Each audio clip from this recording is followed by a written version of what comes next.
So, hi, my name's Kate. Hey everyone, we're a few minutes late, but we are live right now. And I'm Tara Vance. I'm the CEO of Neuroclastic, and sorry we're late. It's been a wild morning for me and a lot of people. We did not plan this live stream until yesterday. We got some gossip that may or may not be true, and it doesn't even matter. But we decided, just in case it is, and even if it's not, it doesn't matter. We wanted to go live and update everyone on what's going on with the Judge Rotenberg Center, and trying to get this shock stopped. If you are just tuning in to Neuroclassic and you have not yet been following the story, the Judge Rotenberg Center is a residential facility in Massachusetts that has mostly autistic but otherwise disabled clients, and they use on approximately 50 clients currently a device that shocks people as punishment. They claim that they only use it for extreme life-threatening behaviors, but we know from looking at tens of thousands of documents that's not true. And right now there is a vote happening with ABAI, the Association for Behavior Analysis International, on two different position statements. One that endorses electric shock under some circumstances, and basically what Judge Rotenberg Center is already doing, and the other one opposes it in all circumstances. And what we're going to be doing today is we're going to have a lot of special guests. Mostly they will be from the field of behavior analysis. One thing that we have learned that we didn't expect is that a lot of people in the field of behavior analysis had no idea the autistic community existed, really, or had no connection to it. Have been told there are a few people who are loud and vocal who are against ABA, but they're the minority. And they really just, the coursework didn't prepare them as they were becoming behavior analysts to even recognize that we're all out here. They went into the field wanting to help autistic people. Now, I was a teacher for 14 years. I am autistic. I didn't know at the time. I was a parent. I wasn't a parent yet. But I went into the field of ABA very briefly for like a month when I was in grad school, to get my supervision hours for my psychology degree. And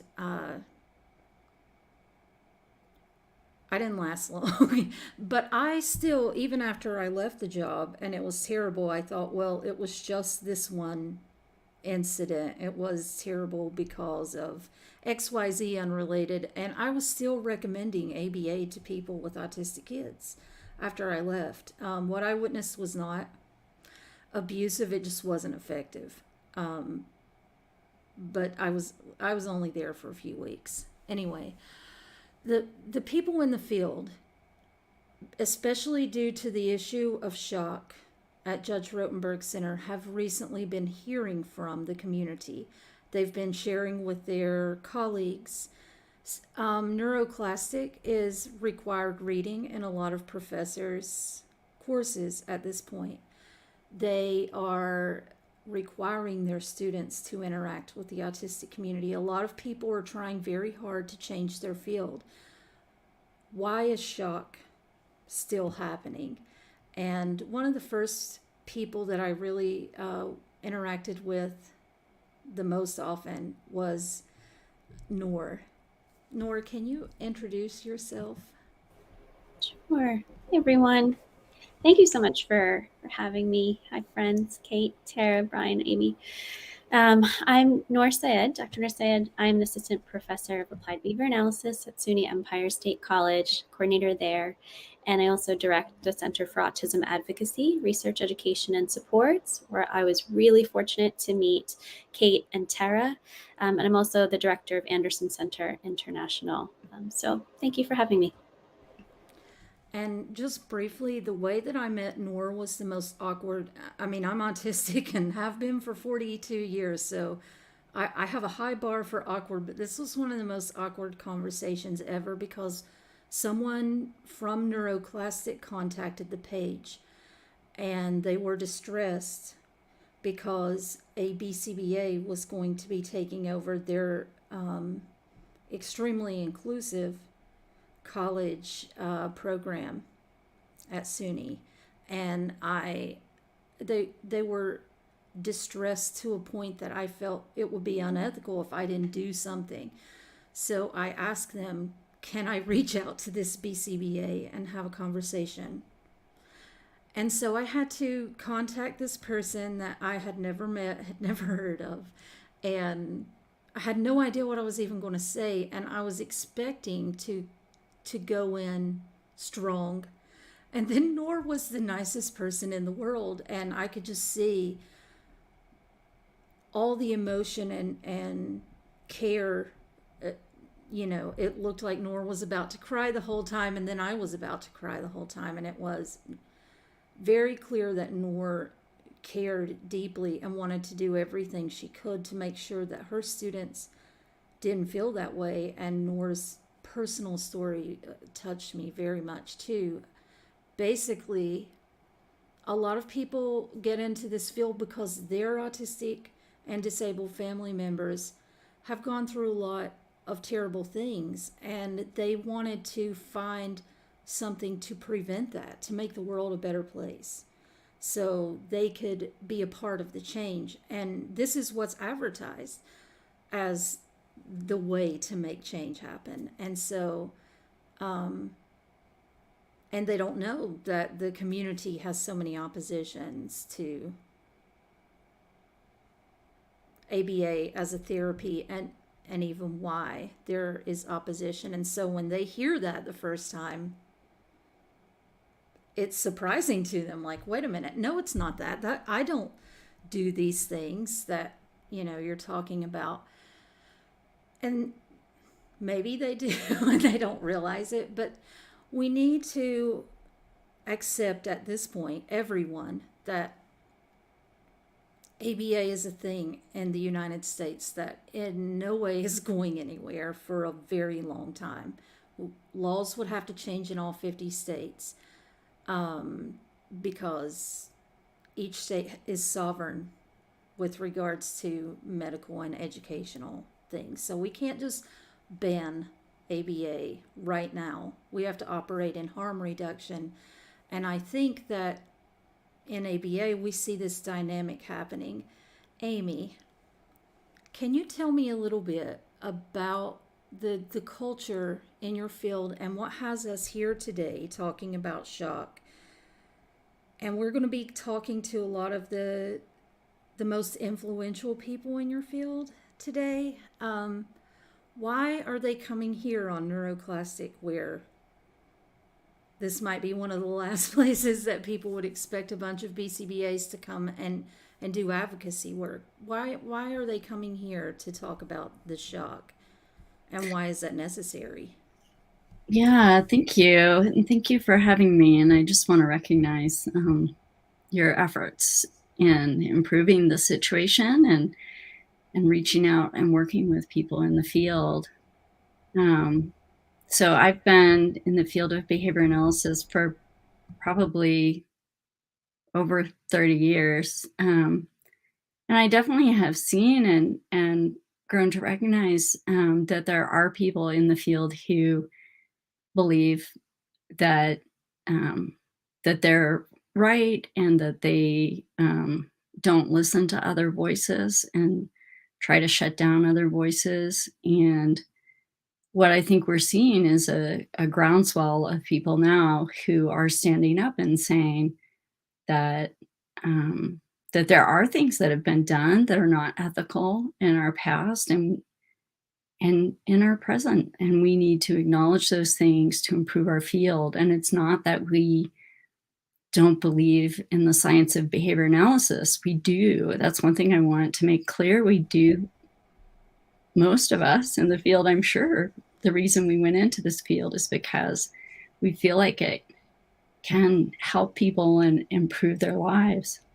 But that needs to be done in a way that recognizes people's autonomy, that recognizes other views, that views behavior analysis as just one piece of what can be helpful for a person.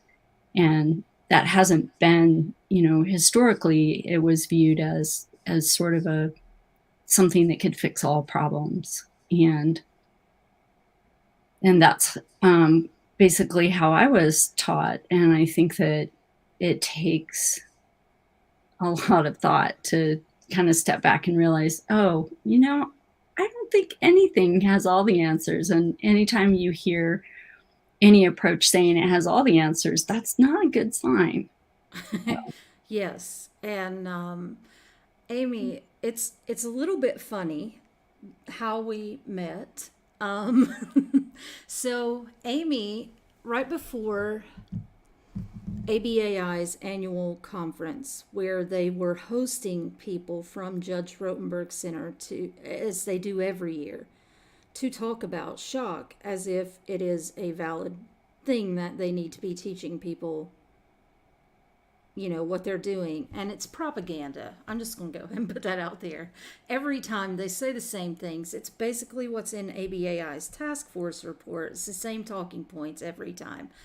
And it makes it seem like the way they present it does make it seem like the most humane way to handle things that are much more dangerous than what they call like a bee sting that instantly stops hurting when they stop pushing the button. And, yes, that's probably better than bashing your skull against a brick wall or choking someone. But we know that's not really what's going on. But anyway, Neuroclastic has over 100,000 followers across social media. I published Amy's resignation letter on Neuroclastic. I had never met Amy and never heard of Amy, but Amy resigned from a position at ABAI. You want to tell what happened when you found out that I had published this to 100,000 plus people? Yeah. So my co-chair of the ABAI program was John Tarbox. He was the senior co-chair. And we felt that we could not go on with what was happening. We could not be part of that process, and that our questions not only were not listened to, but we were just directly gone around in a way that really surprised us, that there wasn't a process like we thought there was. And so we wrote our letter, and we sent this letter by email to the people who were directly involved. The program coordinators who coordinated each area, the ABAI council, and the CEO. And then it showed up on Neuroclastic. And John and I were both really surprised. And once I thought about it, I realized, well, I guess there were a lot of people in that email. There were a lot of people who we supervised their work. And so I guess that I should have thought about that, and maybe. But in the end, I'm happy with how it turned out.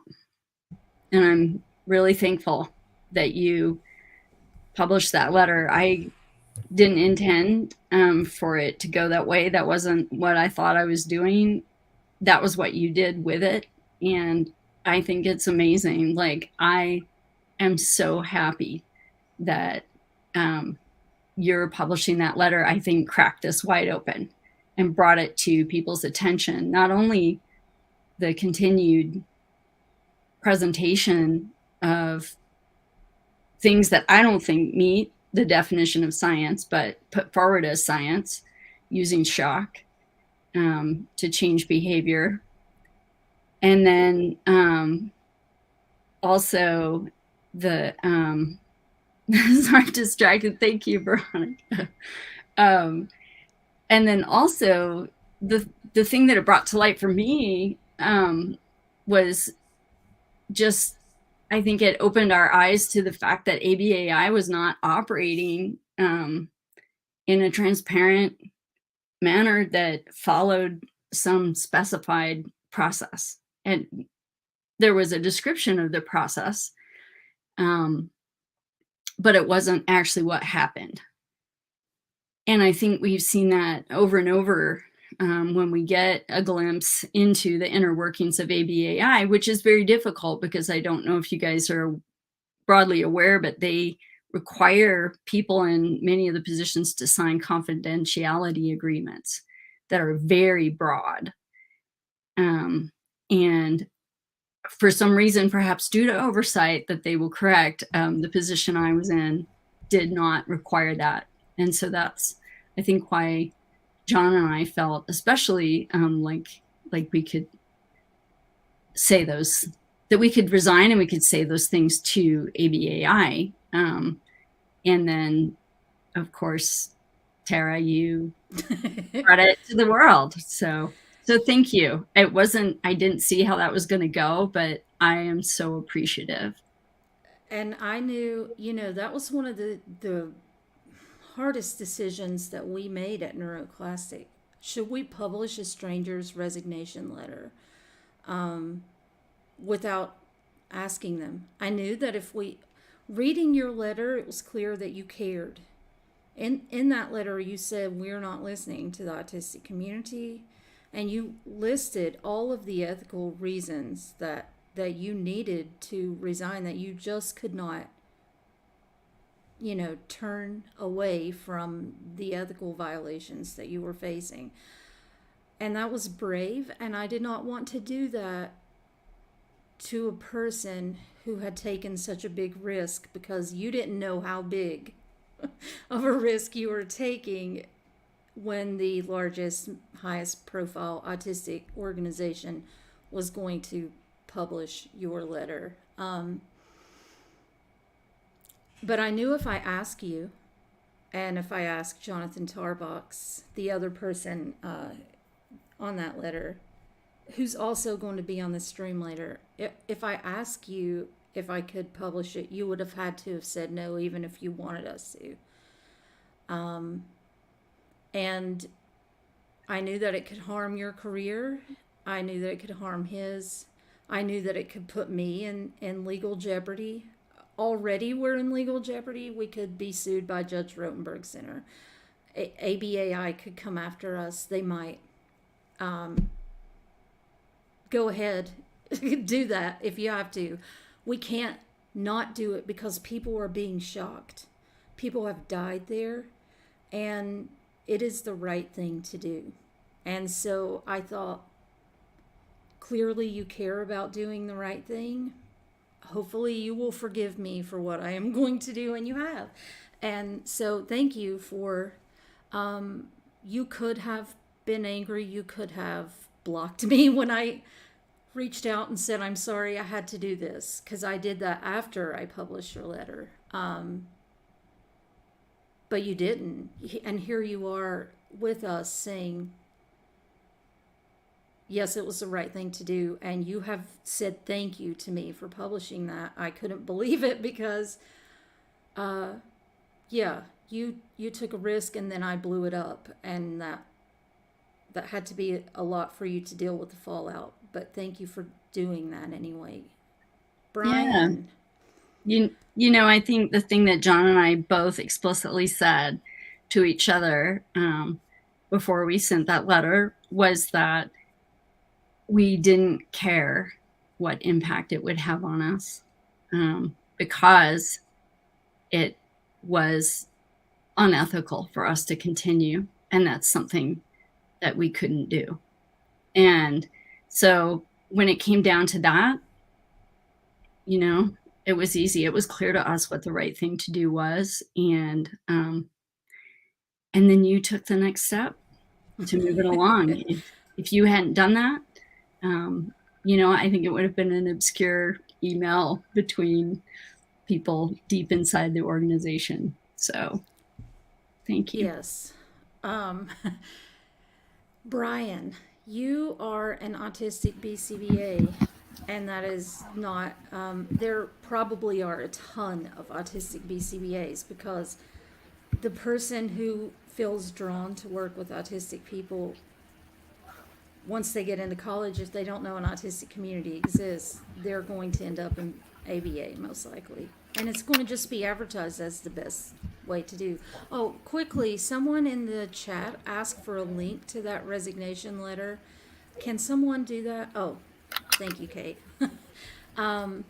So people are going to end up there if they don't know about the autistic community.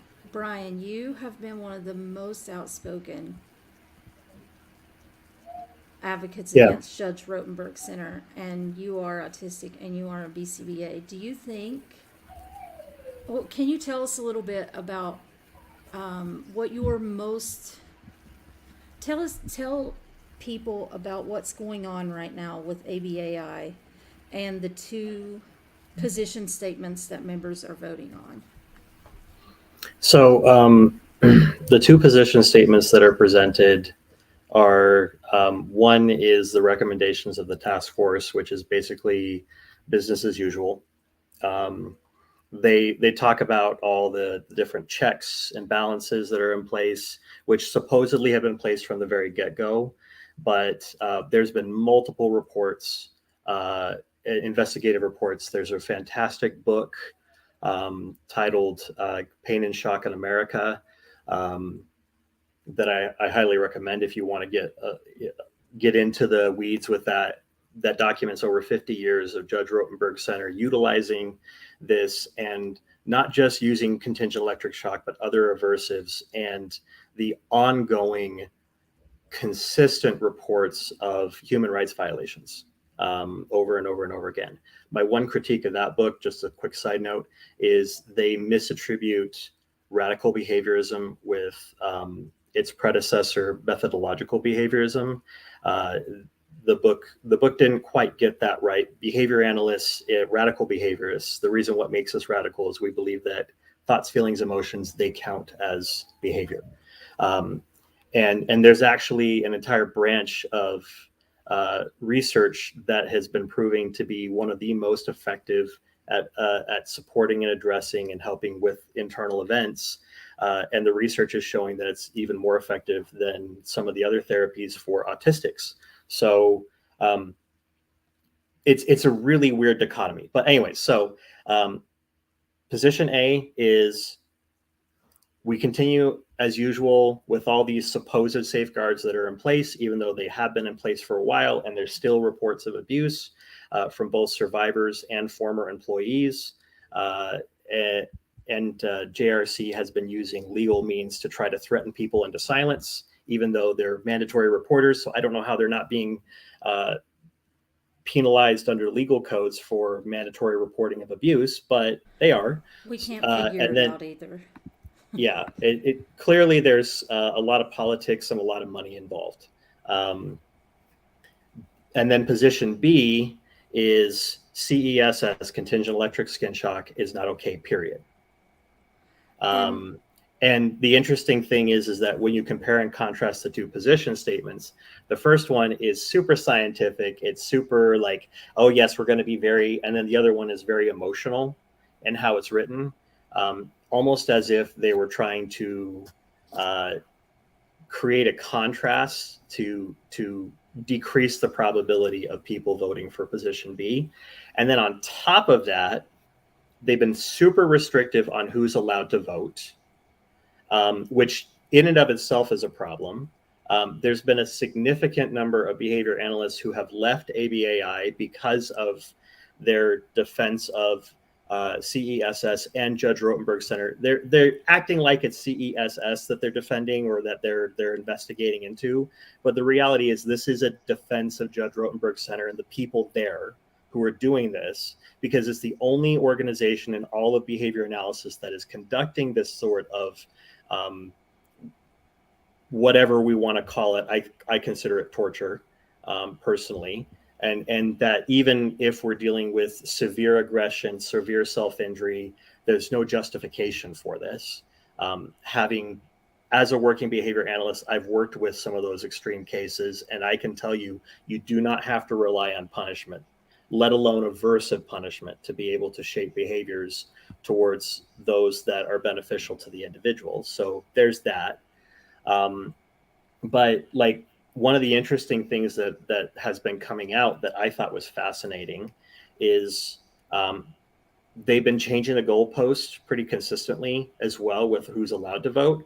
There are people who've come to me and they've sent me documentation of them emailing and saying, why did I not vote, get a chance to vote, even though I registered as a full member per your requirements to vote on this? And the response back was,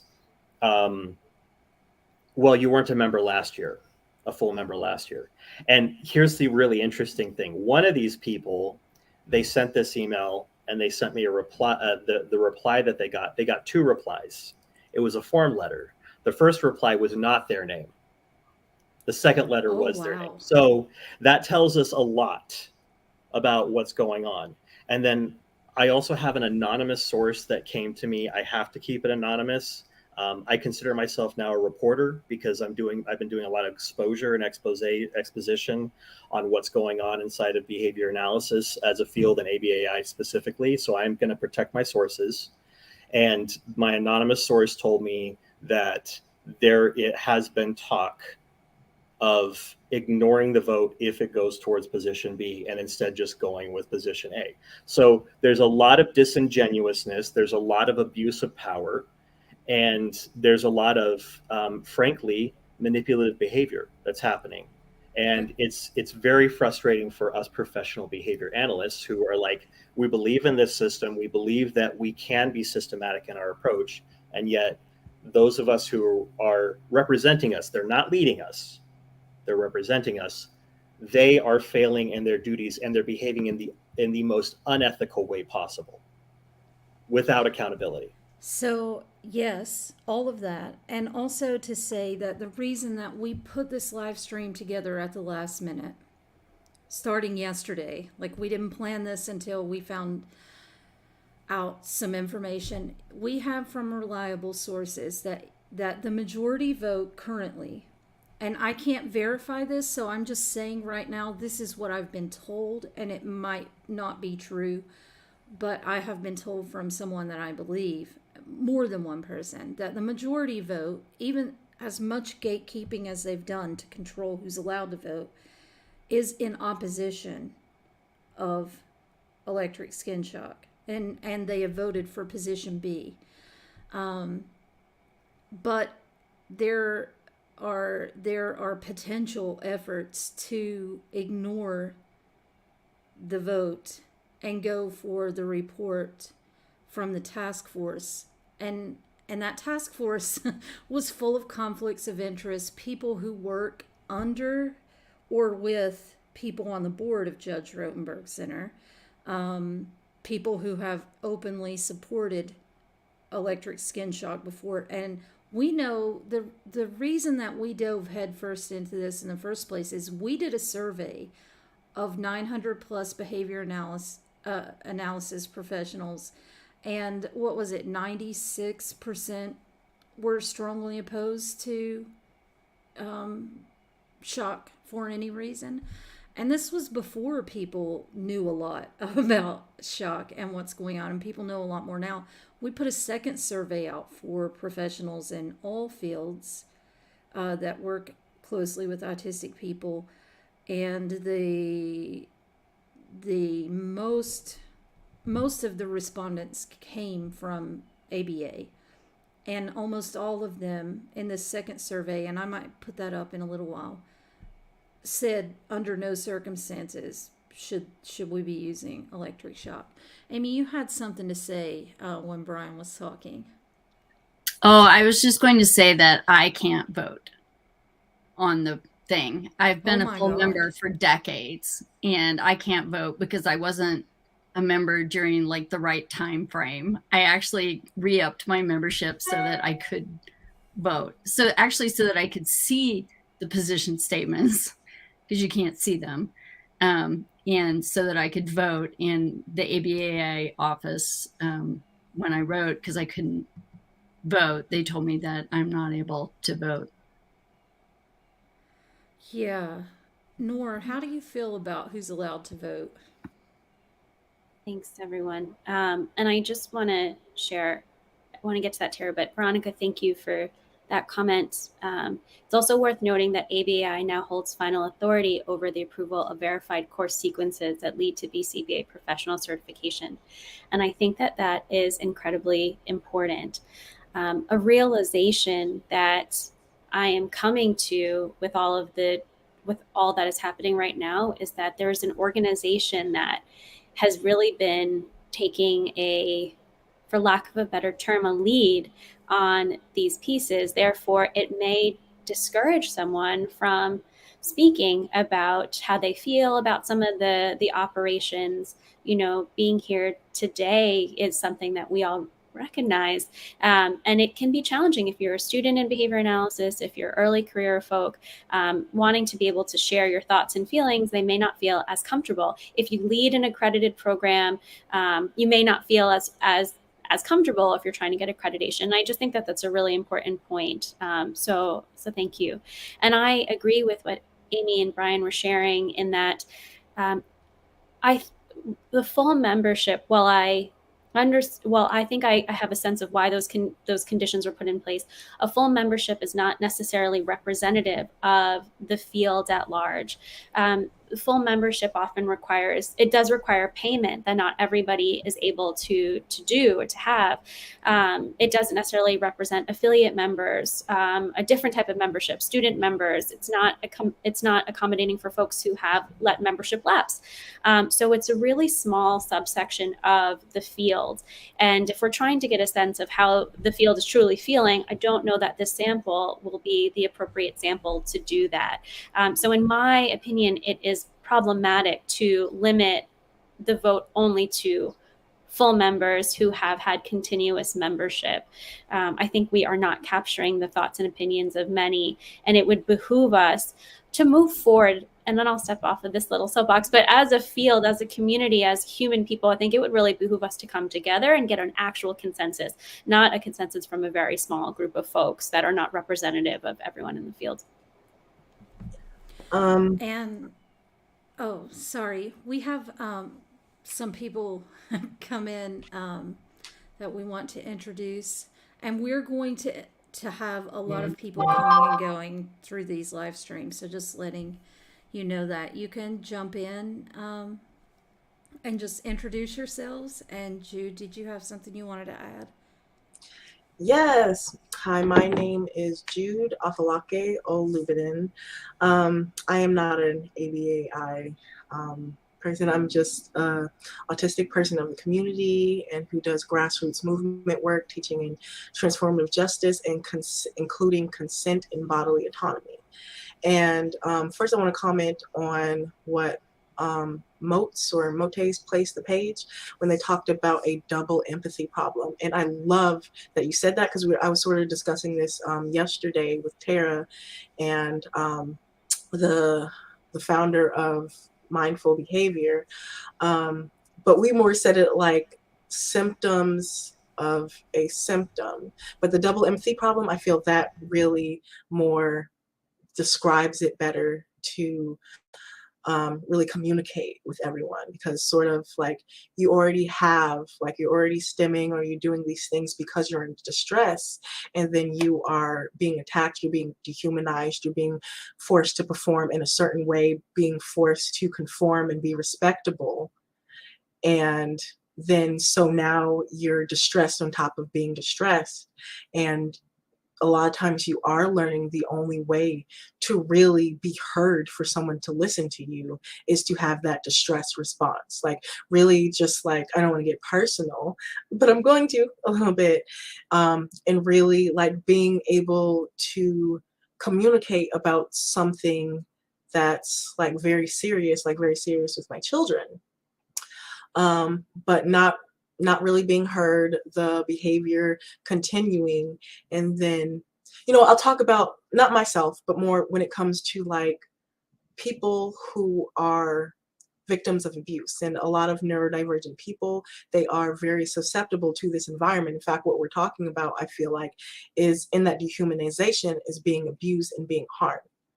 And so someone who's like being abused by their partner, where their partner is pushing their buttons and they're trying to be calm, they're trying not to react, and then finally they keep pushing them and pushing them and pushing them until they blow up. And then it's like using that as proof that this person is unreasonable. When Why do you expect someone to be calm when they are continuously harmed, and that they're not considering what they're doing is harm? Especially like, you're being calm, the abuser is being calm in their actions, calmly calling them names, calmly harming them. But the person who is being abused is expected to be calm, to be the perfect victim in the face of being harmed every day, all day, being triggered. And so then finally, the only time where they're able to protect themselves when the harm stops is when they get loud, when they affirm themselves in a way that is not considered respectable. That's considered mutual abuse. That's considered that you're the unreasonable person, because this person was calmly talking to you. Your therapist, this mental health professional, is calmly trying to help you and quote unquote help you, and cause you to do behaviors that they want you to do, to act in a way that they want, while that's harmful for you. And you're crying out for help and you're trying to be calm towards them. It's like, no, that's hurting me. And they're not listening, because they say they have evidence that this isn't actually harm. This is good for you. And so finally, in distress, they respond in a way that's considered even more harmful to them, while affirming themselves, while being triggered in a way that it's hard. One thing I don't forget the article, remember the article name, but I will post it if you so people can read it, that really talks about the Holocaust and Jewish people fighting back for themselves. And it addresses someone who's killing you is not going to stop by you just saying nicely, please don't kill me. Someone in trigger warning for sexual assault is somebody who is sexually assaulting you, is not going to stop when they're determined to do that, just because you calmly said no. And so fighting back, and these triggers being caused because of enduring continuous harm, when their humanity could have been considered. And how can I navigate this in a way and help you in a way? How can I personalize this towards you in a way that is actually beneficial, that actually is not doing harm, because you're supposed to be aiming to do no harm. Instead, you're saying, I aim to do no harm in a way that makes me comfortable as a professional, based off of the research that I said, that evidence. When in that evidence came from the doctors themselves. I was able to get this person to do what I wanted them to do. I was able to get this person to do what their parents wanted them to do, but not actually listening to the individual that went through that. And it's like, well, you didn't like it, it does not matter. Or forcing them, I have to say that I liked it. Really, how torture is considered illegal by the Geneva Convention, because somebody will say anything that you want them to, so that you will stop. I'll tell you anything that you want. It doesn't mean it's true, because I actually don't have the information that for you to tell me that you're asking for, but you're torturing me. So I'll tell you anything that you want so that you'll stop, so that I can get a better deal. That's how people get, so many marginalized people get thrown into jail because of forced confessions. And so you're forcing people to conform based off what you want so that you can get a beneficial, so that you can get what you want. And so you can say, oh, look at this evidence, look at my track record, look at what I've done, and you can stand up with pride. But you need to get over your pride and your ego and actually think of other people and what they need, their personal needs, not what you want.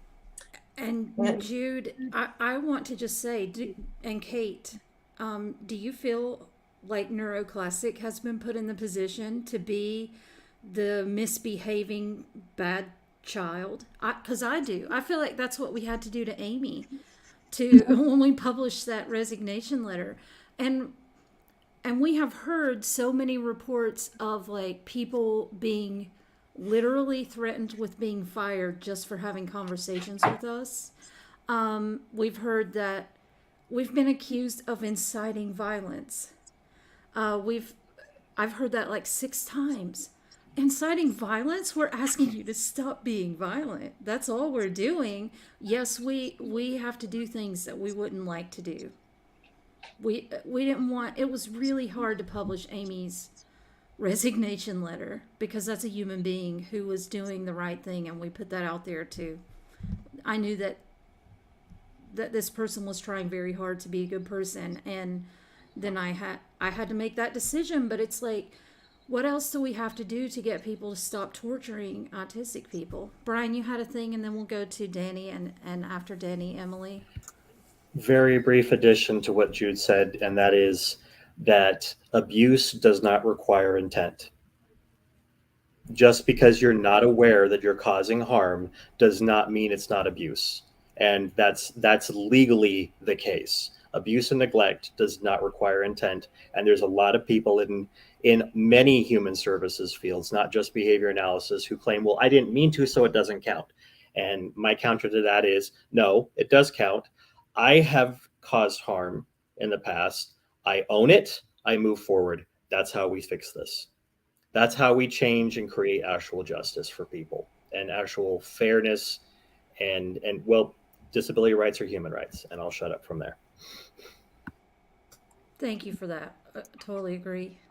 Danny, the autistic community knows you well. You want to introduce yourself briefly, and then have a couple questions for you about shock torture.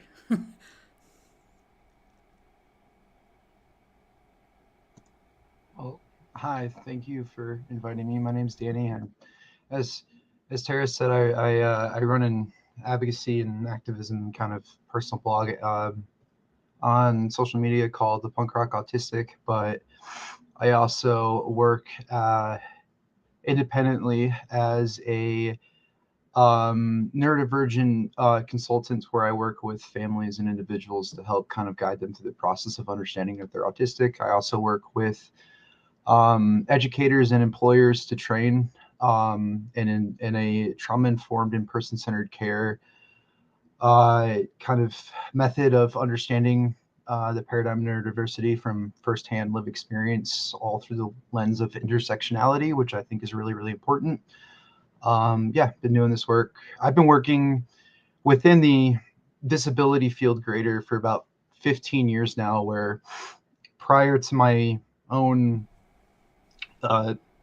work on my own end independently, I used to work within group homes and day programs and in education, where ABA was a part of it. So I do have a little bit of that background within that. And after many years, I realized that being a person who has, high integrity and ethical and moral values with myself, even though I wasn't directly using ABA, I was contributing to that systemic problem and didn't want to partake in that anymore. So yeah, it's a little bit of background of me. Tara, what questions did you have for me? First, you've worked with people who would be a lot like the profile of a lot of the people at Judge Rotenberg Center, that they're saying the only way to treat them is shock. Have you ever used shock?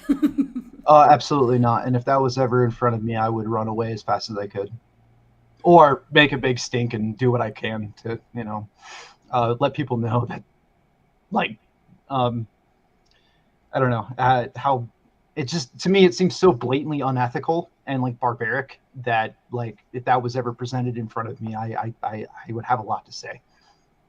Yeah. And do you, from working with people in most service fields and working with also autistic and otherwise disabled people, and probably most of the people you've worked with have, like most of the people at Judge Rotenberg Center, have multiple disabilities. Mm-hmm. They are often autistic and plus a lot of other disabilities.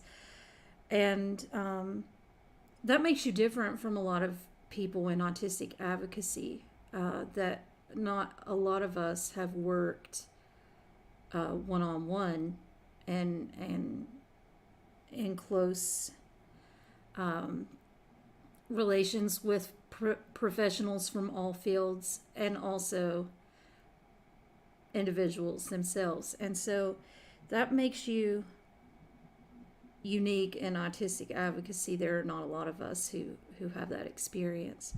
Do you think that, have you met many people who were causing harm, who knew they were causing harm and they just didn't care? Yeah. So, um, I worked in direct support for a really long time, and that was in a lot of different avenues, from group homes to day programs to, one-on-one respite care. And a lot of my, clients, residents, participants, students, whatever, like from whatever it was working in, the the the the the amount of like variance between people's support needs were very, very vast. I would have individuals who that I worked with, one on one, when I was on the clock, that I was the only person who was allowed to work with them, because I was the only person who had built that rapport and that relationship. Because if they were to work with another individual, there'd be a cause for self injurious behavior, um, you know, destruction towards other people, like out of reaction towards their own environment. It's always reaction towards some sort of stimuli that was outside of themselves, or a lack of communication. And a lot of times these people I were working with were non-speaking. And so I was in positions of management that I had started from, a part-time direct support professional, to being, the manager of a group home, to being the person who would train on, certain different means of like navigating that space with people. And I did see a lot of, there were, people outside of this like realm tend to think that, like, from my perspective, that I saw, is like, oh, if you're working in like in this field, oh, you must be a really good person. You must have a really good heart, And there's always this like kind of condescending, like, oh, you must be so patient. It's like, people I work with are just no different than, any of us. That they're not, special needs, or they're just human needs. And that stereotype that is thrown upon people who work in that industry, uh, and I mean, like, really, when I'm speaking about industry, I'm meaning like the direct support, because outside of that realm, it's completely different. Because being like, a part-time DSP, where you're like helping people with like, assisting with like going out to the park and having a good day, and like, finding what their enjoyment is, it's completely different than working at like within other industries that we're talking about today. But that assumption that is thrown onto people, I think, is completely a stereotype and a myth. Because I've met a lot of people who are uh, they don't seem to have this connection between the ethical part of it, despite all the training that is given to like try to weed that out. The vetting process is very low in a lot of these places. But yeah, there were many people that I were aware of who were causing harm, that either knew they were causing harm or were unaware that they're causing harm. And it's really challenging to see that, especially with me in this field, that I have a not only a legal obligation but a moral obligation to report it. And what makes it worse is that I would go through industries very quickly, not only because like my own disabled accommodations weren't being met like at any employer I worked with, but also that the accommodations like that the standard that was stated in a lot of these places was not like held up to. They weren't followed through with. So if I were to report something, often nothing would come of it. It'd be a slap on the wrist, a minor disciplinary thing, and then out of that obligation that I had, if I wasn't being let go, I would then leave and find somewhere else and do what I can to like make it well aware that these things are occurring. So yeah, if it's not out of ignorance and if it's not out of like unintentional like harm, it is then deliberate. And I have seen, taunting and I've seen people who worked as former in ABA and then have like come into direct support positions and have like continued those practices when that wasn't a standard or even a practice that we applied. And that, I don't know. Yeah, I've got a lot to say, and then I can go on a tirade for a really long time, but I hope that answers that one question. It does, and I have one more brief question, and then I wanted to ask our ABA professionals a question. But first, what do you think is the main thing that professionals, well, do you think that there is a huge difference between the way people from various fields interact with disabled people? For instance, like occupational therapists, behavior analysts, SLPs, because in my experience, what I have seen has been extremely similar. You couldn't really tell what field someone was from based on their interactions with people. And it seemed to be a whole lot more about the individual. But what do you think there's a huge difference between how people approach disabled people that they work with from various fields, and what is the main thing that you think could help anyone from any service provision field to do better by their clients? Those are fantastic questions. Yeah, this is something that I'm actually, it's funny that you mentioned it because I'm actually in the process of like working on writing an article on my website right now about this topic specifically. I've been writing a lot lately and preparing to like release it publicly about a lot of my experiences working in the field. And I mean, if you know who I am online and you know the kind of work I do, you know that I do not like steer away from being very like upfront and forward about my thoughts on things. But to answer that, yeah, I really do. I do think that there is a massive difference, and I think that we could look at it like at a macro level and at a micro level of like the individual and like on a systemic level. So like if we were to look at like special education, I hate using the word special because it's just education, inclusive, like inclusive to people's needs education, and working with like, say paras or the head teacher themselves. I've noticed that like within that realm, there tends to be a very strong desire to do good, and like there's this emphasis on like when someone isn't put in a position where they are curbing and stopping a person of being authentic and being themselves, and it isn't focused on like instead focusing on the reaction that a person has to something, but like then focusing on like what caused that reaction to occur. I tend to find that the people who work within that are a lot more honest, a lot more compassionate, and a lot more willing to bend with the person that they're serving. And I'm not saying that people who work with an ABA are not compassionate. That would be a massive generalization. I feel that like there's a lot of people who work in the industry like just don't know. They just don't have the language and the exposure or even the perception of like being able to see a different perspective. Again, that can also be used as a generalization. I don't think that every single person who works in the industry uh, is not that as well.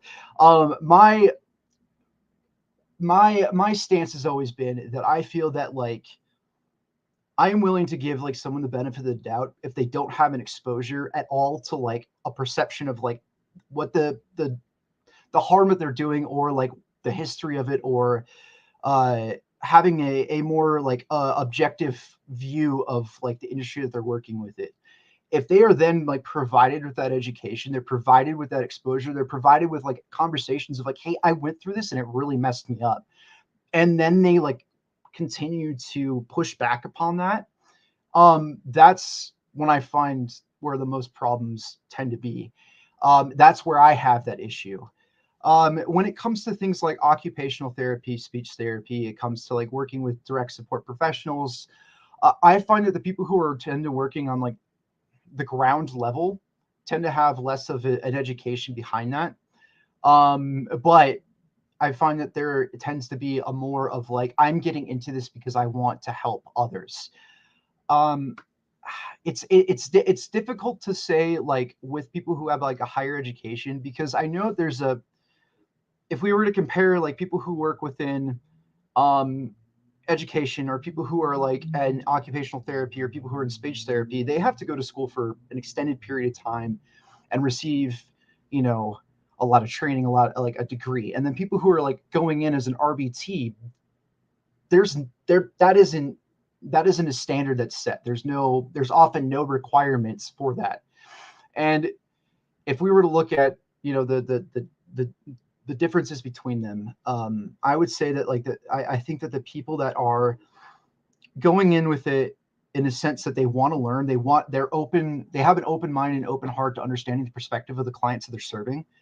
That they're there not for uh trying to change an individual, but just like meet them at their level, and to like allow them to lead, like allow their student to lead what their needs are, allow their client or their participant to lead what their needs are, and meet them halfway.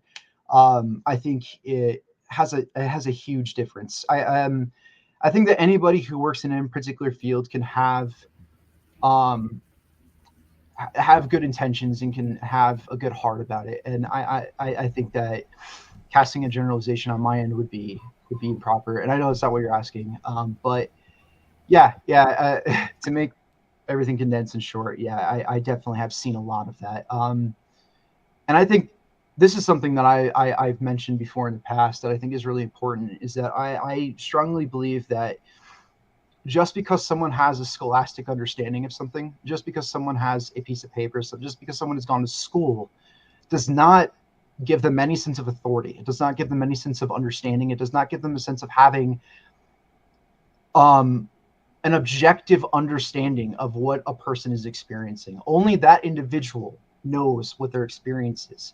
Only that marginalized community is going to understand what that experience is. And I think that having this mentality that like, oh, I understand like autistic people, it's like, well, if you're not autistic yourself, you don't have a clue. You don't have the slightest clue. Just like if you're by POC or any sort of other intersectional, any sort of other disenfranchised community, you're not going to have that understanding. Like, and I think that there's a really strong distinction between being an ally and being someone who's like veering out of their lane. And I think that that mentality is super important for people to understand. Thank you And then so you said you had much. something else, right, Tara? That was it. I mean, you covered it. I did have a little question, but you kind of covered it in that. So thank Okay. you for everything, and everyone on our stream is welcome to. We know that everybody had busy schedules, and you can go when you need to. Um, Emily, I met you years ago um, when you are a BCBA, and I want to say that when I first I joined a group that was for BCBAs who are all about reforming the field. And I basically joined that group just so that I could get like examples of things when I was writing in my anti ABA activism. I did not expect anyone in the field of ABA in those groups to actually care, and a lot of people didn't. They were in there just simply to find ways to use their jargon and their educational privilege, their academic privilege, to mock and ridicule anybody who tries to say you should be listening to the autistic community or this doesn't work. But there were also a lot of people in those groups like you who were there desperate to learn everything they could about doing the right things. You stood up and spoke at ABAI against shock torture, and you have come through and helped every time I've needed anything. I go straight to you, and you've always been there to help. Can you tell me a little bit about how it feels to be a BCBA who badly did you know the autistic community existed and there were all these, did you know about shock at Judge Rotenberg Center? Did you know about how many complaints there were from the autistic community about ABA when you first went into the field? And then what's it been like learning about all this after you got into the field? So I've been in the field for total probably 15-ish years, something like that. So it's none of that was anything that I was aware of at the start of it. We, in my graduate program, we never even talked about autism specifically. Although even, then obviously that's primarily what, the area where people work in our field. And so I was actually specifically told in graduate school by at least one teacher that diagnosis doesn't matter. We don't need to know that. It's not important because behavior is behavior. And so you're going to treat that the same no matter what. So there's a weird sort of I think coming into the field and not knowing anything really about the field, and you're just learning what your professors are there telling you, and then they're the professionals who you're exposed to, and the perspectives that you're exposed to, and so you don't see what's not presented to you, I guess, and so that's how we're taught. The majority of people, that I've met in the field have had similar sort of experiences as far as their training and even outside of school, their supervision and things like that. It's never talking about autism and any of the specific, challenges or strengths that might be experienced with that, or the things that we should be aware of in terms of co-occurring conditions or anything like that. And so I found that group, I guess, that you were talking about during COVID, when we were all stuck in our homes with nothing else to do but like spiral on Facebook. And so that's when I really started to become aware of all of that.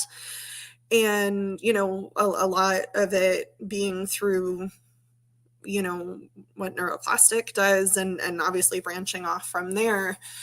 But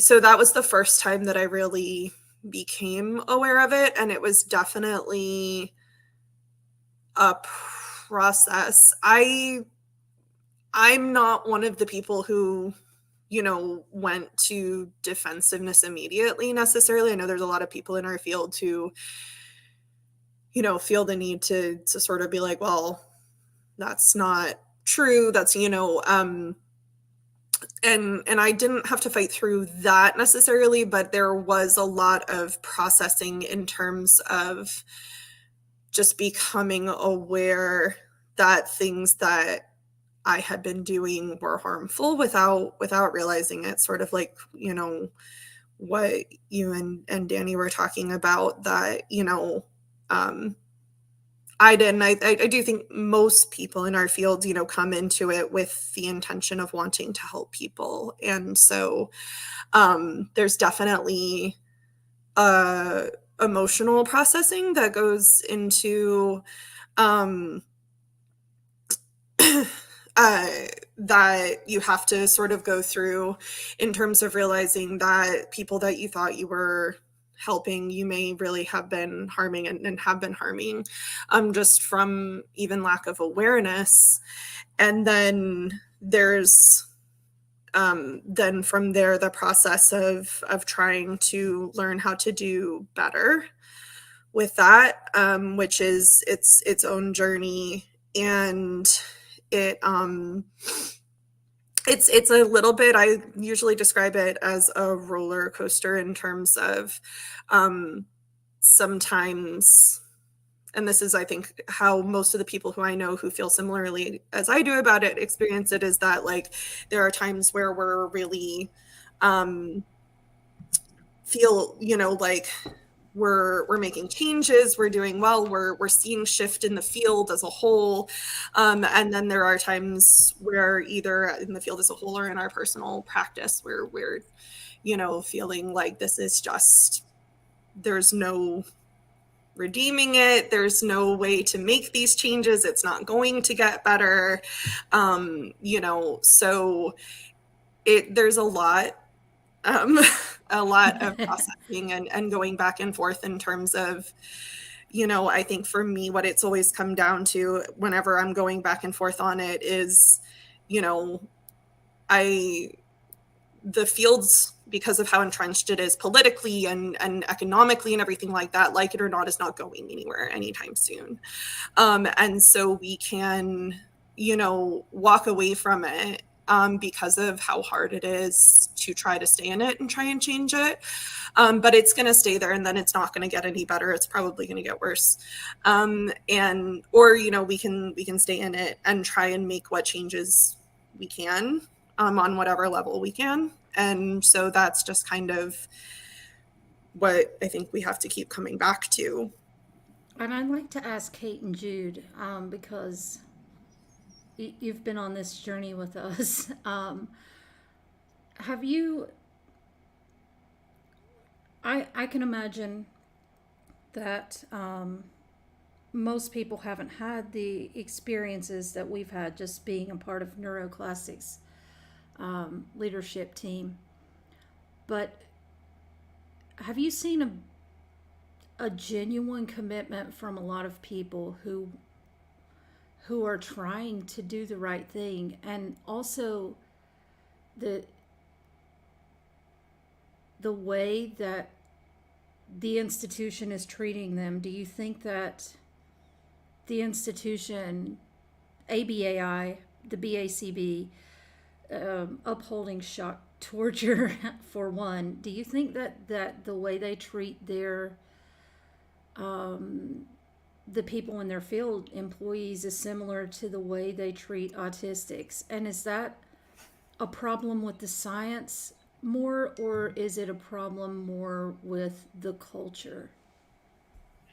I think it's a problem with systems of power and hierarchies, because thanks folks, I think the people on the bottom rung of any hierarchy are the canaries in the mine, but you won't find anyone on that ladder treated anyone any better. It'll just be less visible and more insidious. That's where I am. So I think if you go into JRC, you're going to find staff members also abused. That would be my opinion. That would not based on what I can see and what I know. That's just what I would anticipate based on what we know to be true about the torture that is committed against the people who have the least amount of power and the least amount of reliable communication. So that's for what it's worth. I definitely agree with Kate. Definitely, I've met a lot of behavior analysts through this who they went in with the intention to cause no harm, to be able to help people, but then when they're held to the standards of BCBA, they're drowning. They understand that they're causing harm. They also understand, a lot of them that I've met, they're actually autistic as well, and so like it's very hard for them to be able to do things that they don't understand why they have to do it, or they understand that's hurting them, and so they understand that they're hurting other children. They're hurting the people that they're supposed to be helping, and like their mental health is declining. It's hard for them to keep those jobs because they no longer want to do it, that their intent was to cause no harm and not that they are causing harm. And definitely it's the systemic problem, because with the science, does not things like the DSM change? Why does it change? Because we have better evidence that that's not working. But when it comes to this, we're telling you that it's not working. But it's like, no, we have the evidence. But evidence does not always mean that's what we had at the time. And then going forward, you find out new information and you enact on that new information. So why is that not able to happen now with shock therapy and with ABA? And definitely this in the systemic, like pretty much like with racial capitalism, if you do not help the people at the bottom, if you do not listen to them, then that foundation of harm will always be there, because everyone on these rungs in this pyramid, in this chain of oppression, is being affected, but they give quote unquote privilege to what people who are higher up in the rungs. So also that they understand that at that foundation, how horrible and miserable and harmful it is. But if you obtain to that respectability, then you won't be harmed in that way. So you're more motivated to uphold it. And when it comes to a transformative justice perspective, like I feel part of it might even be for the people who do hear us, who do want to change, it's that defensiveness of guilt, of they have to admit that they've caused harm. But in our humanity, as human beings, we're going to cause harm. That is impossible, especially as and harm has been instilled in us in this system, that a lot of the things that we've been taught is actually care, it's harm. And that is okay to acknowledge. You do not have to feel guilty for that. And so in transformative justice, when really teaching that, it's important to understand, and like Brian was saying, and it's like intent, it's not the intent, it's the impact. If like talking to like my children, it's like you were running, if you're running and then you accidentally trip your sister, does that mean, and that was an accident, did you not trip them? Did they not hurt themselves? You didn't mean to, but that does not mean that you did not harden them. So it's important to take accountability. I did accidentally trip you. It's important to apologize. I'm sorry that I tripped you. And then it's important to change behavior, to move forward with changed behavior. You do not have to feel guilty for what you did when you did not have the proper support and resources and knowledge that this was harm. But it is important that now it's important to listen, that you have harmed someone, that you are harming people, so that you can move forward with changed behavior, so that you are no longer causing harm in your best possible. And even as you're moving forward, you're still going to continue to cause harm in ways, especially since you are breaking these down and you're trying to, in that change behavior, all of these things that have been instilled in all of us, it's very hard to even understand that. Every single day I am learning myself. As human beings, every day we learn, and that growth and that journey never stops. So take accountability, listen. You do not have to feel guilty for that, but acknowledge that, take accountability, and move forward in a way that you are actually aiming to do no harm. Aiming to do no harm does not mean that you won't cause harm. It means that you're taking accountability and moving forward to change your behavior each and every single day. I apologize to my children each and every single day for the things that I did when I did not know better, when I was triggered, and letting them know they did not deserve that harm when I did not know better. But I will move forward and I will listen to you.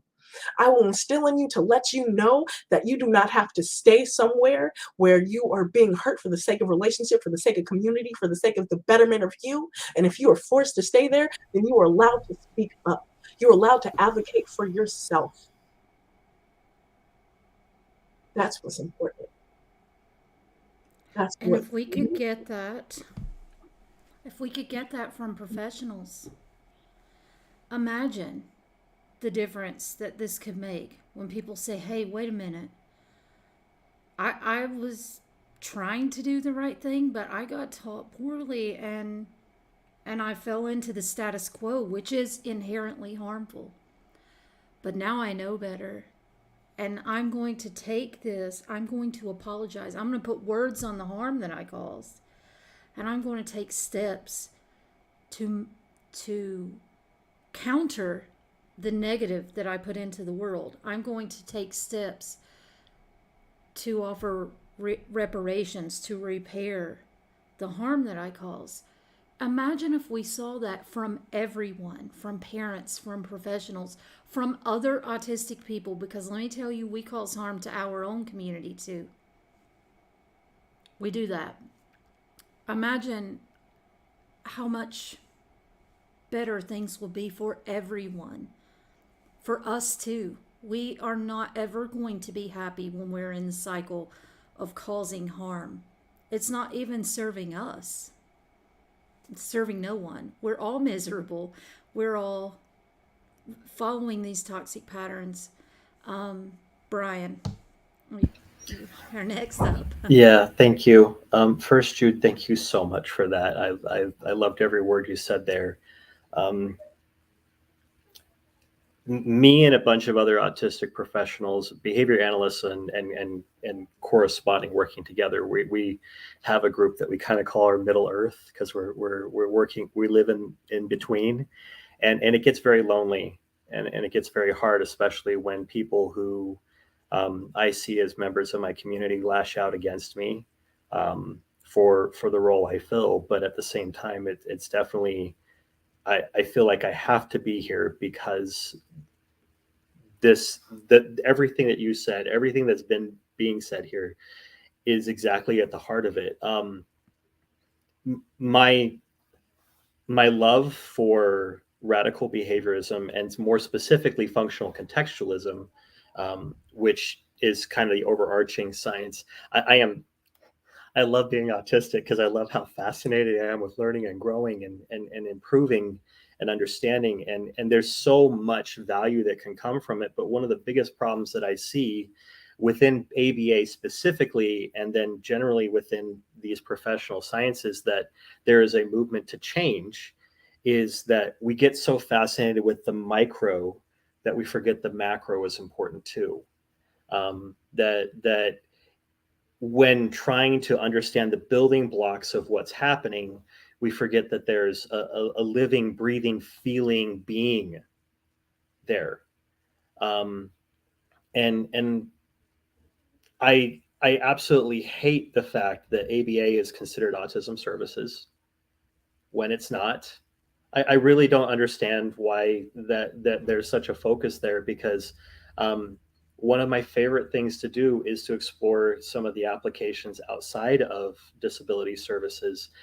Like there's behavior analysts who are trying to tackle environment and the problems that we have with pollution and global warming and climate change. There are behavior analysts that are working in traffic and how to improve how we drive.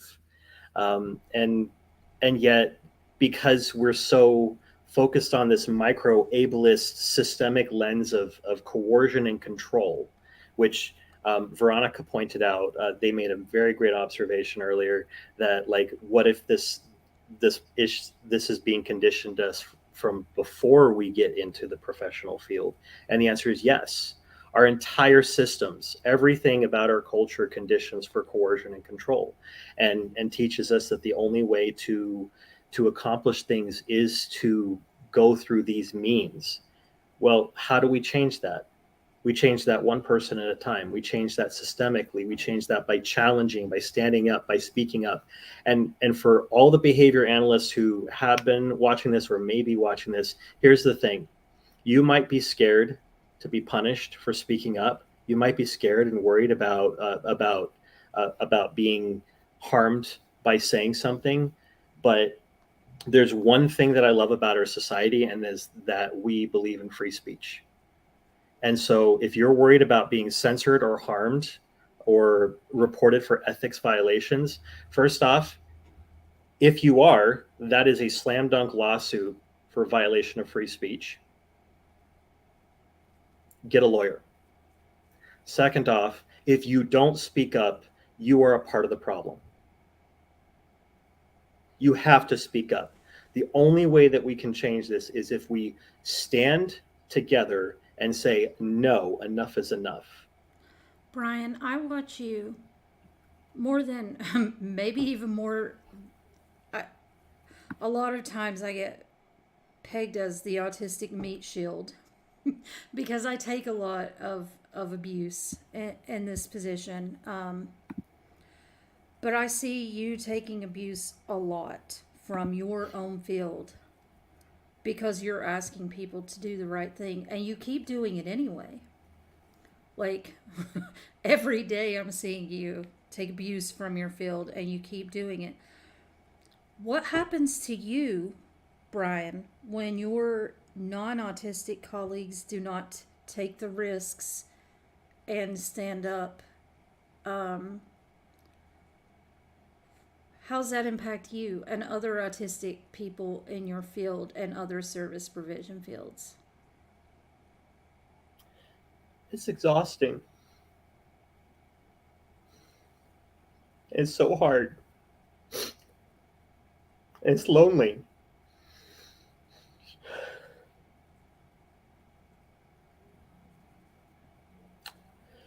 But I have to live to my values, because we have to live to our values. Because if we don't, then we're going back to the hell. I'm done masking. I'm done pretending that good is evil and evil is good. I know that that's kind of a broad generalization, but like, I see that the only way that we can truly make this world better is by owning that we're imperfect, is owning that we make mistakes, and that the only way to truly, truly do better is to speak up and to do the hard thing and build communities around that.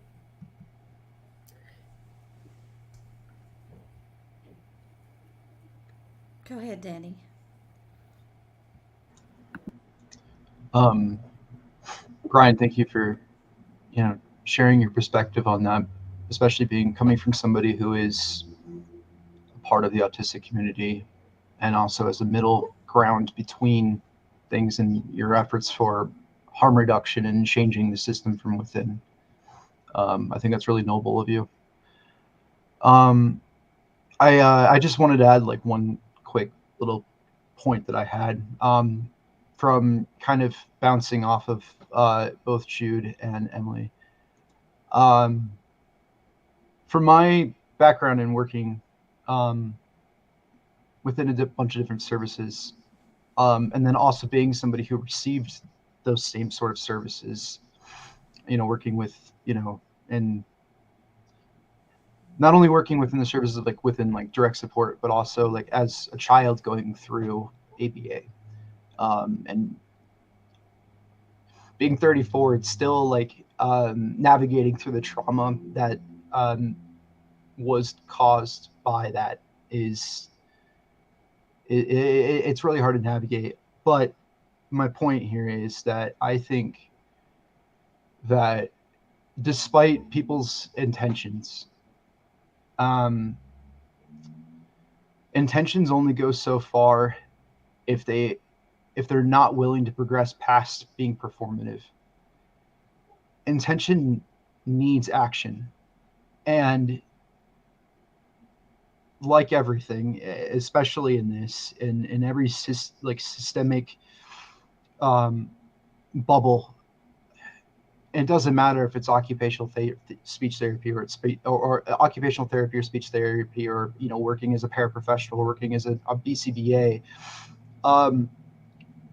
There's a hierarchy, and that hierarchy sits within the hegemonic pools of power, and those powers become consolidated. And the higher up that you go, the more that human element of looking down at the people that you originally once served is now gone, because you're disconnected from it.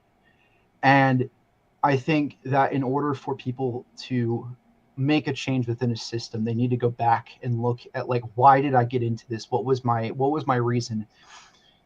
And if they're presented with that information and that education, what are they going to do with it? Are they going to sit with it? Are they going to take it to heart? Or are they going to be reactionary and feel that I can't handle knowing the truth, so I'm going to push back twice as hard, without maybe considering the fact that the navigation, the way that I've been going about doing this, now presented with this information, is it how do I compare the damage that it's causing me to the damage that it's causing other people that I'm supposed to be helping, that my intentions were for? I think that intention is completely meaningless if there isn't an actual action towards it. And I think that sometimes that takes going out of your comfort element and admitting that you got to let go of the reactionary and the personal offense, and see that there's other people outside of yourself who may be affected by this. But yeah, that's what I wanted to say. Thank you for giving me the opportunity to say that. Can I add to that real quick? Sure. So I think, and this is sort of geared, I guess, towards the behavior analysts who might be listening, there's a tendency, I think, in our field for when people start to be exposed to this information that's out there and to the autistic community and the idea that we're doing harm, to look for an easy answer. And so you start to see all of these things popping up that are neurodiversity affirming practices, or I'm going to try to avoid calling out anything specific here, but things that are marketed in a certain way to make it seem like this is the answer to the problem, and people fall into that because it's easy and it's comfortable to say, oh, I've learned to do X, Y, and Z procedure or approach, and I'm doing things this way, so I've fixed it. I'm not harming anyone anymore, and I've done what I needed to do, and my part in this is done. Or even by disseminating, that approach or something like that. And so I think people will then just sort of see that as an end post. I have learned to do neurodiversity affirming practices, and now my work is complete. And I don't have to worry about it anymore, and it's someone else's problem. And so I want to caution people against falling into the trap of thinking that any one thing is the answer, because any approach that you use, anything that you learn, can be used in a harmful way if you're not fully informed of all of the other aspects of everything that goes into it, of the autistic experience, of the history of neurodiversity and disability, and of our field and everything like that. And so I get really frustrated seeing people sort of being like, I have done it. I have figured out the way that we fix our field and don't cause harm anymore. It's that easy or simple. And there's just this one thing that fixes everything. And there's some sort of well-known or gaining popularity in our field approaches that people sort of use as that check mark to say that I'm doing it now. And I want to Like caution Hanley's people method? against that. I'll name them, like Hanley. Yeah, like Hanley's Yeah, or movement. Veronica It said the can be new great. ABA. Yes, the new ABA. And it can be used to help move toward maybe better practices in some ways if you're using it, in context with everything else, but you can do harm just as easily with that as you can with anything else. So I just want to make sure people realize that there's no point at which you can just be like, oh, I've done it, I fixed it, I'm not doing harm anymore. That's an ongoing process, and there's no one procedure or approach that fixes that. So you have to keep learning and doing that work, and always finding, like Jude said earlier, you're always going to be doing harm because there's always going to be things you don't know, and you have to be aware of that and keep looking for that and keep learning. And I think what you just said is exactly, Jude is our chief decolonizing officer, and I recommend that every single organization, especially nonprofits, especially every organization, needs consultants at the very minimum who are extremely versed in what colonization means and who know how to help you get out of that. I know that social justice words, especially to behavior professionals, because you are conditioned from in your education to take anything that sounds emotional or even related to activism as anti-science, right? I see that a lot. And I think that that's a big problem with the way the two position statements against shock that people are voting on are worded. And that the first one looks very science heavy. It's got lots of references. It has lots of jargon. And the second one looks extremely emotional, and it has lots of social justice language.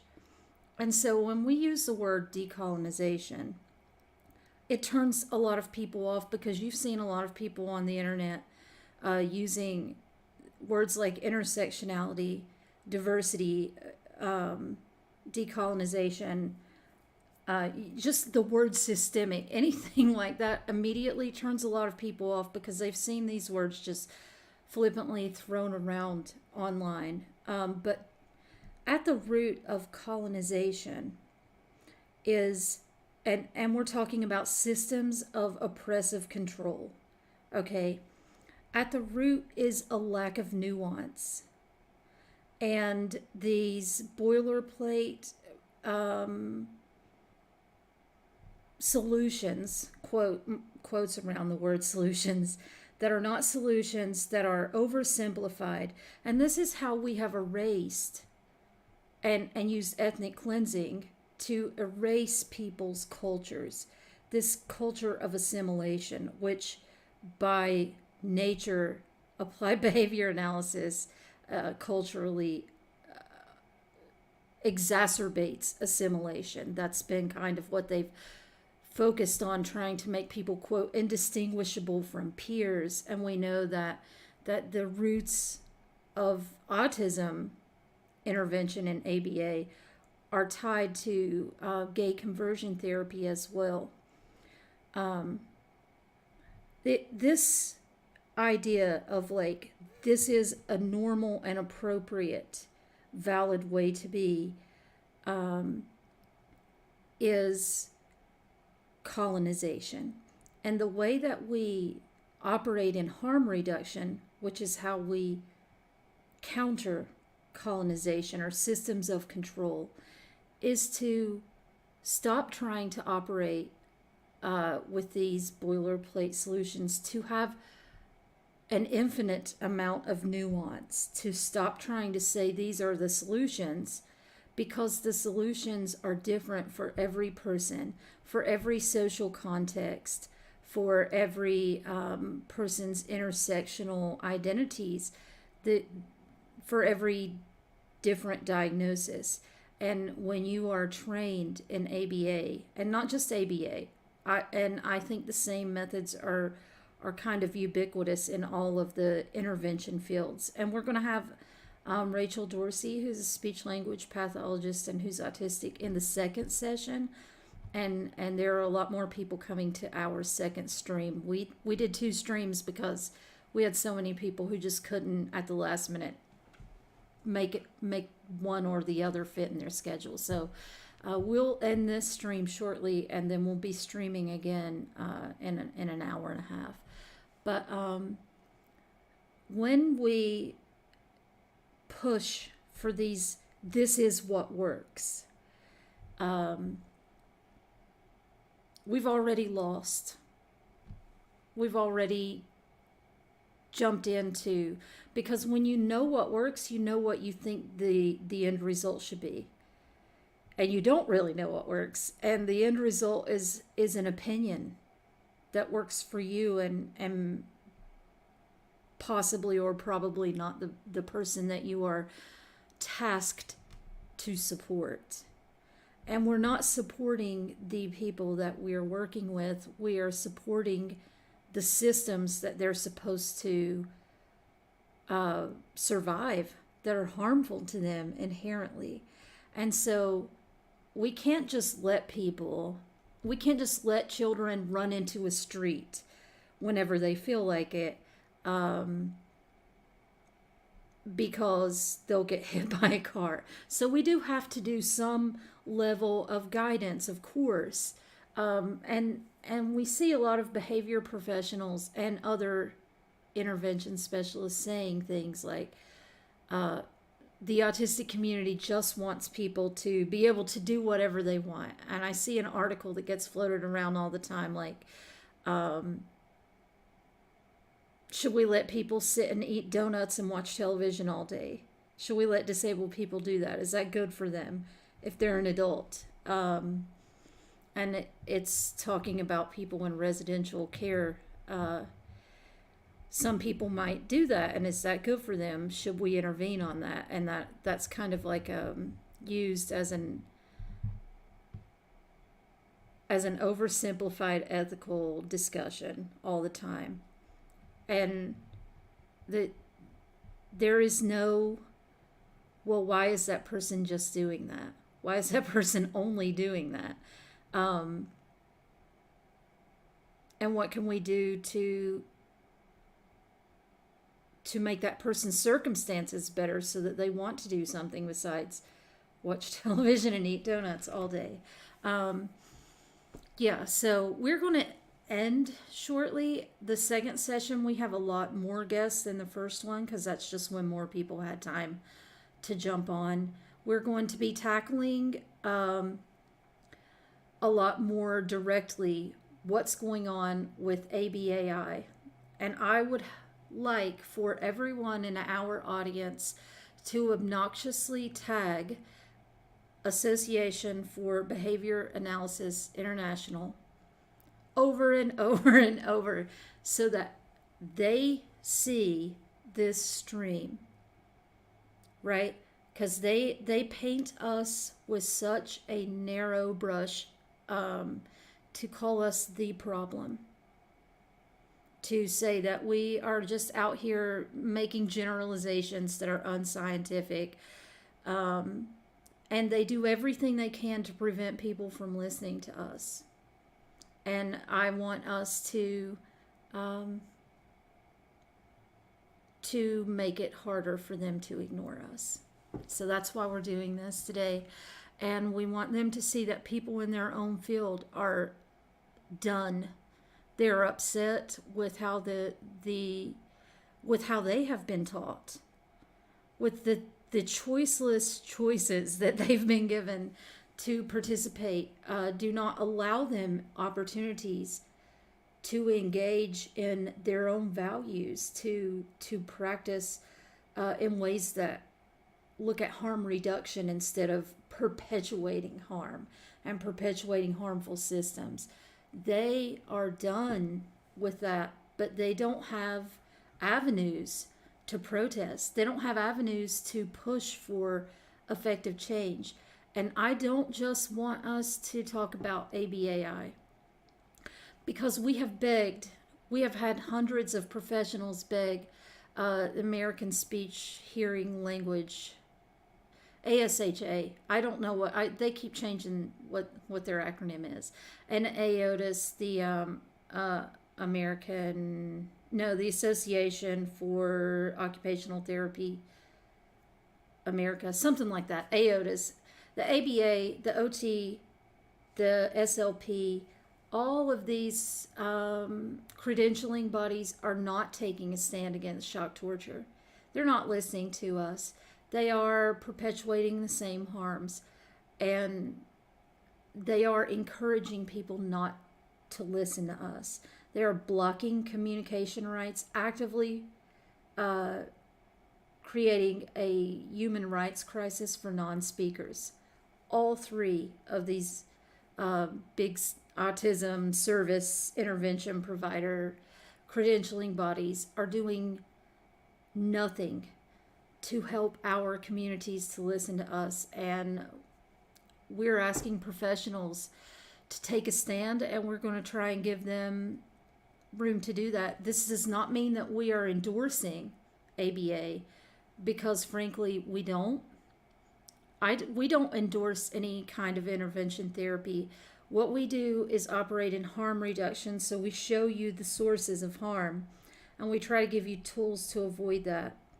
But there are a lot of times that you can't make it without and a lot of people are literally forced to have their kids in services for various reasons. And so we're trying as an org to help you find ways to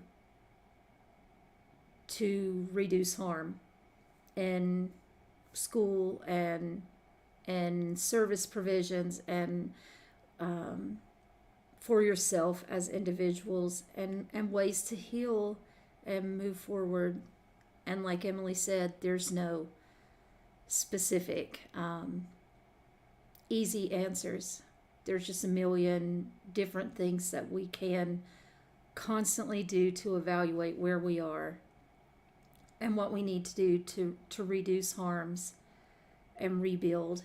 So thank you everyone for joining us, and these recordings will be available forever on our YouTube, Facebook, and LinkedIn, and we will be back at 2:30 Eastern time, and we'll be on for another. We always plan a specific frame of time. Of course you can share this, yes. We always plan to be on for a specific time frame. We always go over, so we're saying we're going to be on for an hour and a half, but it's possible it'll be longer. Anyone who wants to jump in, you can comment through Facebook and YouTube into the chat. You can ask questions. We've been putting most of the comments that we've seen have gone up onto the screen.